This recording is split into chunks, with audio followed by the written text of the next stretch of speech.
Thank you, Shiv, for the kind introduction.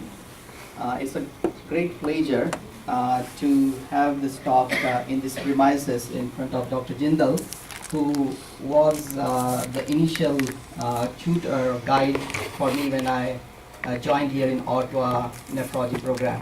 So since then, it has been kind of a wonderful journey, and some of you might have heard this presentation a few years back when we had talked about chronic kidney disease, but it's always nice to re-emphasize on the factors which we can kind of look at and see how we can prevent from the progression of further for chronic kidney disease.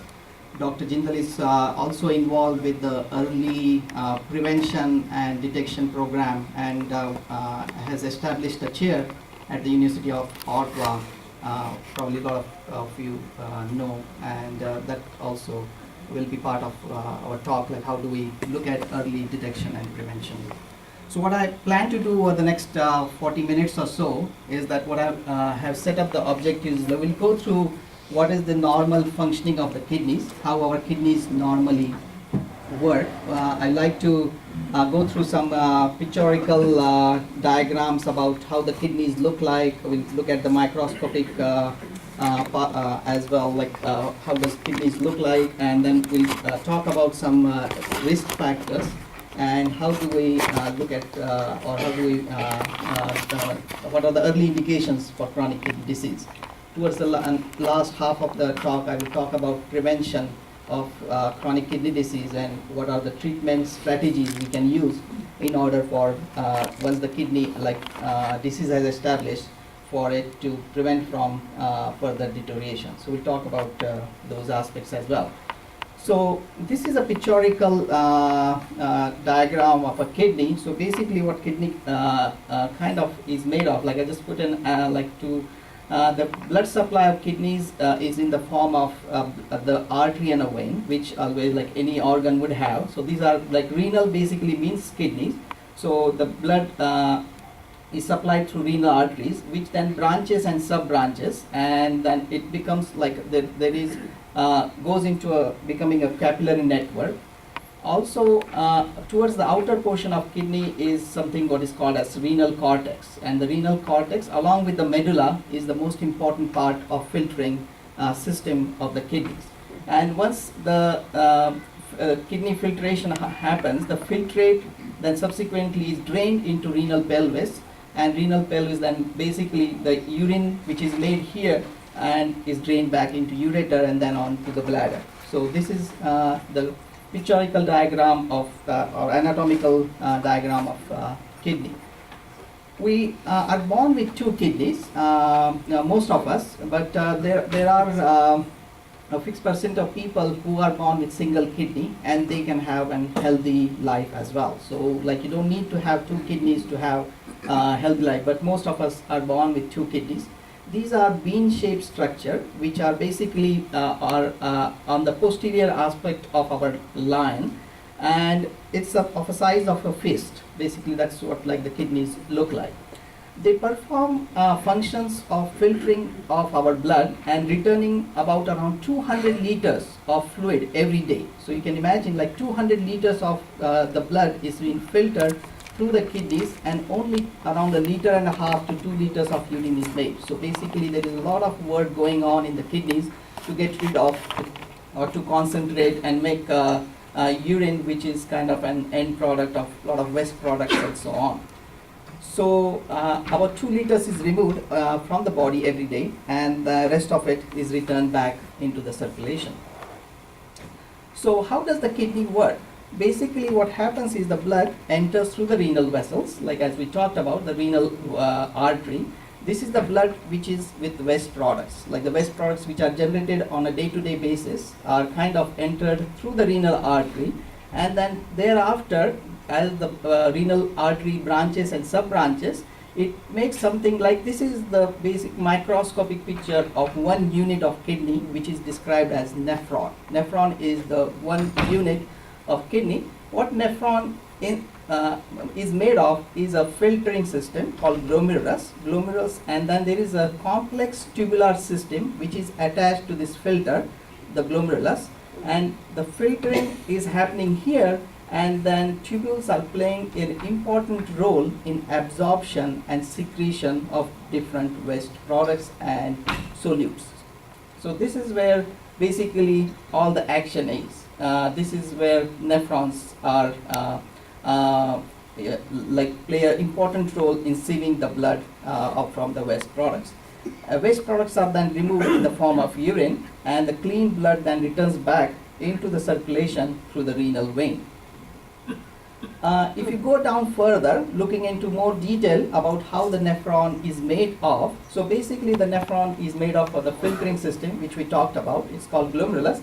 Basically, glomerulus is a complex circulatory capillary network, and what this is emptying into some space which is called as Bowman's space. Bowman's space is where the filtrate of from the blood is kind of filtered, and then the urine which is being made through this complex tubular structure, and each of them have a special different function and has been named differently. We will not go into the details of the functioning of the tubules, but basically what I want to emphasize is there are these four different kind of things which is happening at this level. There is a filtration which is happening. The filtration will be happening at this filter level. This is the artery getting into the filter, and that artery is called as afferent arteriole, while the blood which is returning back to the system is called as efferent arteriole. Basically, and then into this there will be a filtration. Along with that, there is quite a bit of reabsorption of the different water, like water as well as solute, along with sodium happening, and those are basically there are a lot of hormones which are kind of acting at these different levels of the tubule. So these are playing important role in the reabsorption as well as the secretion of different waste products, and ultimately there will be the urine which is made at the end, which will be a concentrate of a lot of waste products. So basically excretion is equal to filtration at the filter level minus reabsorption, whatever is needed for us to reabsorb based on the condition. Like if you are in a desert or something, we will need to conserve water. So the kidneys, what will do, it will try to pull up as much as water, as much as salt, so you don't get dehydrated. If you are in a place where you are drinking lots of water or something, then it will act in a different way. So basically, this is how the kidney, the micro unit called nephron works. So we are born with somewhere around 400,000 to 2 million of these filters, and 1 million, like typically a normal like 70 kilo gentleman will have 1 million per kidney. So we are born with that amount of filters, and there are fixed numbers of nephron at birth, and as at the age of 2, these nephron mature and we attain the full function of their. So basically only small amount, as I mentioned earlier, of the filter is passed on to the urinary space and showed up in the urine. So the blood flow to the kidneys are quite vascular structures. A lot of blood is going into the kidney. Like if you can see, like 1500 liters per day of the blood flow is going to the kidney. And amount of the fluid which is filtered at that filter level, on the million filters, is around 180 liters per day. So like you are putting a lot of fluid going through this, and out of it, the nephron, the tubules which we saw, they will be absorbing most of it, like 178 to 179 liters are being absorbed back into the system. So only the rest of which is the urine, is passed back. So it's a wonderful system which we have as a but what happens with the age? So after, like with age, with other organs as well, the kidneys also start becoming smaller. They kind of start losing their function. There had been some studies looking at what age would be the kidneys start working less and less. So after the age of 40, we start losing around 0.5% to 1% of our kidney function with each passing year. So like we say, a 70-year-old will kind of look at around like 15 to 30 ml of kidney function as just on the aging basis would be lost. But like as we said, like people who are born with one kidney as well, they will have a normal life. That is not any risk factor for long-term basis. The decline on the kidney function may vary again if you have other comorbid illness. So if you are, like as Dr. Jindal was already pointing out, if you are hypertensive or if you are a diabetic or any other risk factors you have, your kidney function may decline more faster than what we normally would just have just on the basis of aging. So let's now switch gears and we'll talk about what are the functioning, normal function. What does the kidney do? Apart from, we just saw that the kidneys does make urine and it kind of gets rid of all the waste products and so on. But is there anything else the kidneys are responsible for? So the kidneys are not only responsible for producing the urine and making this waste product and getting rid of this excess fluid from the blood, but also it is involved in a complex hormonal mechanism where the water is conserved. Like if you need to conserve water or if you need to get rid of excess water, the kidneys are the one with the help of a hormone called antidiuretic hormone, which is secreted from the brain and then down on to acts on the kidney. So those kind of mechanisms are in place. It's just not only the water and the waste products which kidneys are responsible for. Kidneys are also responsible for the acid-base balance. So there are two organs in our body which are responsible for maintaining the acid base in the body. Like as we eat, like our food, we generate after the digestion complex acids which we need to get rid of on a day-to-day basis to maintain a particular amount of pH. And with some complex mechanisms, kidneys does get rid of these acids and balances with the alkali which is normally produced in the kidney to maintain a particular amount of pH. We need to maintain this amount of pH in order for our cells to function normally. So kidneys play an important role along with the lungs to kind of maintain this acid base in our body. Patients who are taking medications are also, when they are broken down, they are either liver or kidneys are responsible to get rid of these end products from the medication. Along with that, also like one of the important function of kidneys is to maintain blood pressure. There are hormones which are secreted by the kidneys which kind of keep a check on what your blood pressure has to be. It does not allow the blood pressure to fluctuate too high or too low unless you have a medical condition. It also has an important role to play into production of red blood cells. Red blood cells, commonly we call it as anemia. If there is a deficiency, it's normally produced in the bone marrow. There is a hormone which is responsible for the red blood cell production, and that is being generated through kidneys, and this hormone is called as erythropoietin. Erythropoietin is produced in the kidneys. It also plays an important role in bone protection of our bones. There is the vitamin D which is converted into active form by some cells in the kidneys itself. So it's also important to kind of preserve our bones. So as you can see, like it's just not making up a urine and getting rid of waste products. It has multiple other important roles which are taken over by kidneys. What normally we should not be seeing in the urine, like if you test a urine examination, you have an urine examination, you should not be seeing any amount of leak of protein, or you should not be seeing any amount of blood. If you are seeing any amount of blood or protein which is in the kidney, in the urine, then there is some kind of kidney damage and that needs further workup. So now we move on to our next part of the talk, which I would like to go through the definitions and going through the stages of chronic kidney disease. So we will not be talking about acute kidney injury. Acute kidney injury is something which is happening very acutely within the period of days to weeks. We are going to emphasize only on what we're going to talk today is a chronic kidney disease. And the definition of chronic kidney disease is you have to have a presence of kidney damage, like either you have evidence of blood or protein in the urine. That's what the evidence for having presence of kidney damage. Or there has to be decrease in the kidney function more than 3 months duration. So it has to be more than 3 months duration in order to label someone to have chronic kidney disease. Usually chronic kidney disease starts very slowly and it progresses over months. But once it progresses after a particular amount of time, it is irreversible. And that's the reason early indications or early pickup of this disease very important in order to manage patients with chronic kidney disease. I'm going to also use a terminology later which is called EGFR, and I just wanted to spend a minute here talking about this. Basically what EGFR means, an estimated glomerular filtration rate. So if your family doctors order a blood test called creatinine to check your kidneys, the lab automatically will report estimated glomerular filtration rate.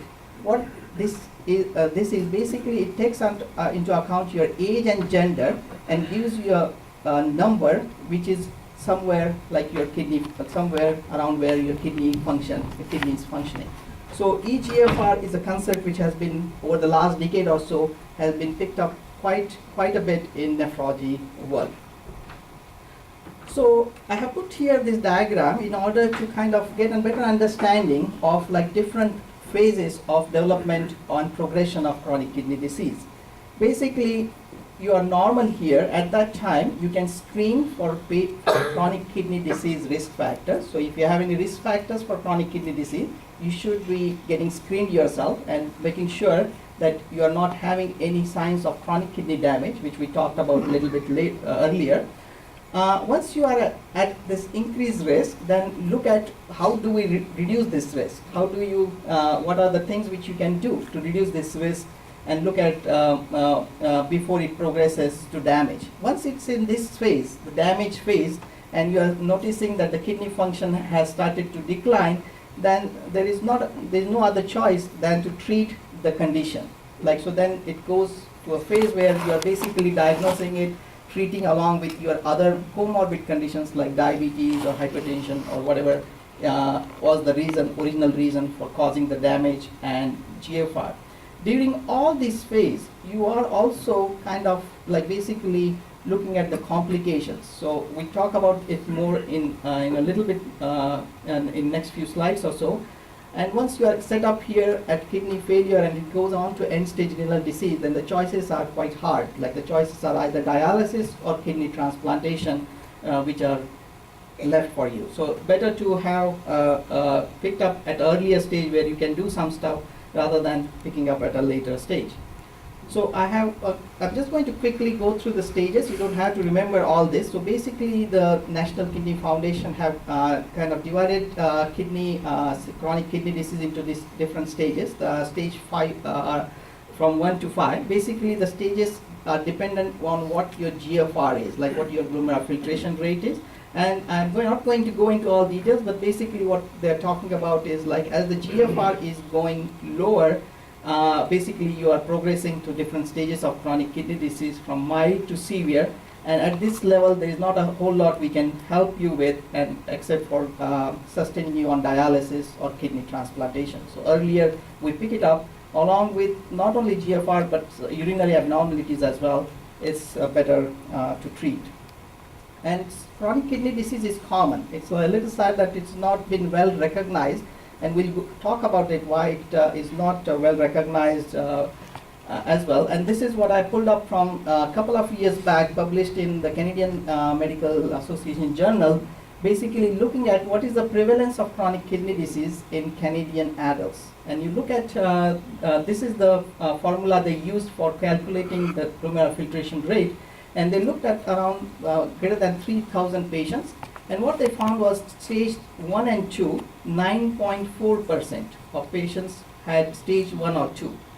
Stage 3 and 5, 3.1%. So if you kind of add this up, basically 12.5% of Canadians are, that would be almost 3 million adults Canadians would be labeled as chronic kidney disease.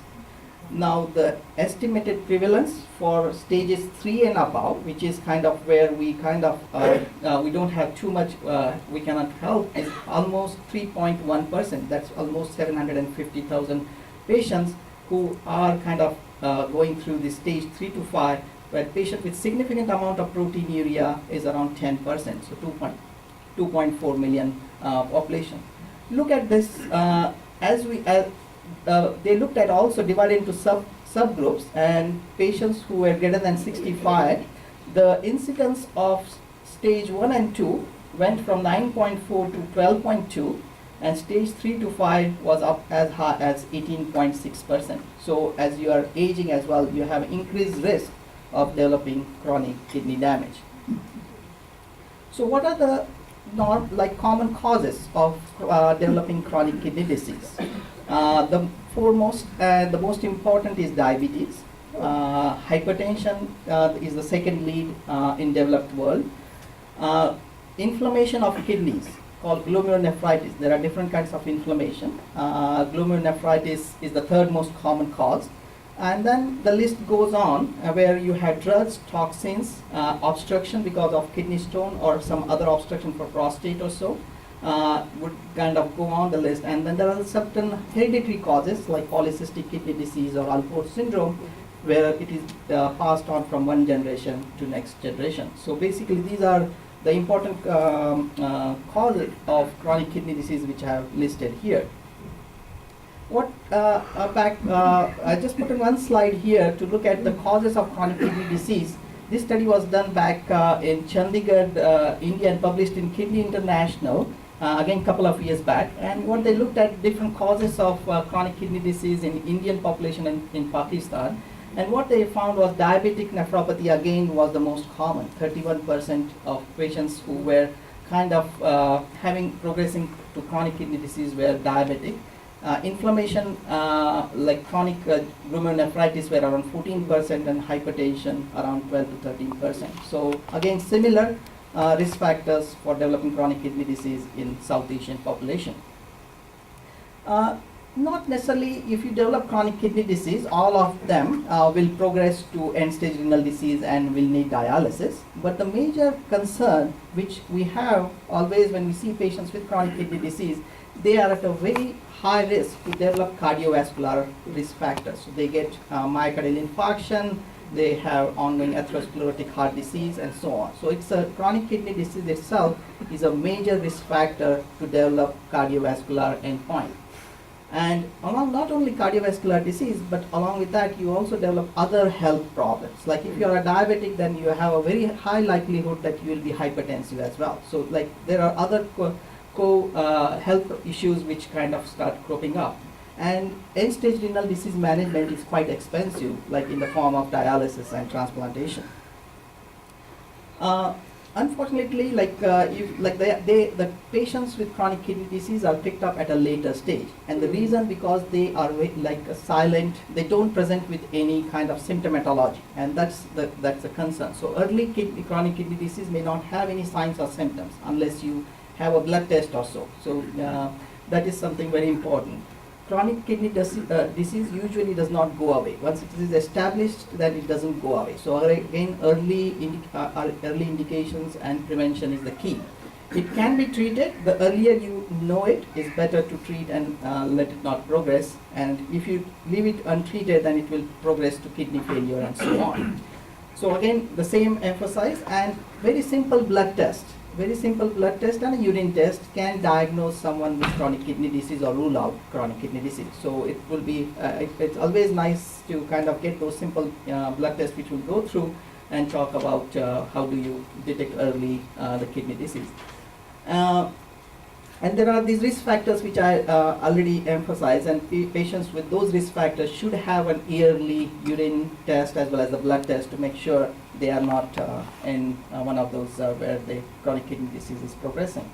So this is a slide which I have put from the New England Journal of Medicine, where they looked at the age standardized rates of death and cardiovascular event with patients at different stages of chronic kidney disease. We looked at those 5 stages of chronic kidney disease, and these are the 5 stages where they looked at what are the risks of death and what is the risk of having cardiovascular endpoint. And just a simple graph here shows that as your kidney function is declining, you are more likely to die and you are more likely to have cardiovascular endpoints. So basically, again, emphasizing that there are other organs which are kind of similar, like this one. This slide also explains life expectancy in chronic kidney disease, where like the less the kidney function is, the less likely you are going to live longer. And this is about patients who are on dialysis. So you look at, like this slide I put on to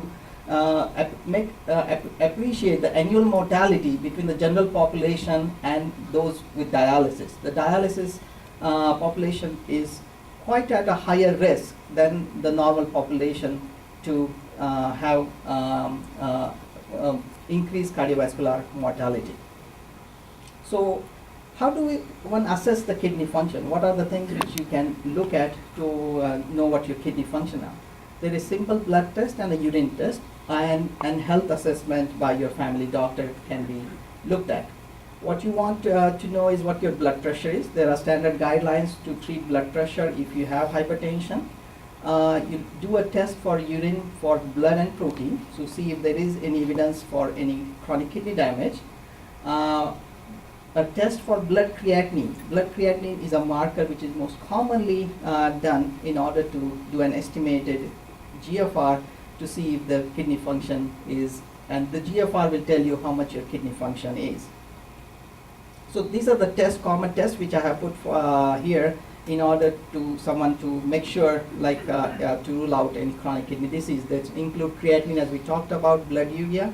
We measure electrolytes, urine examination.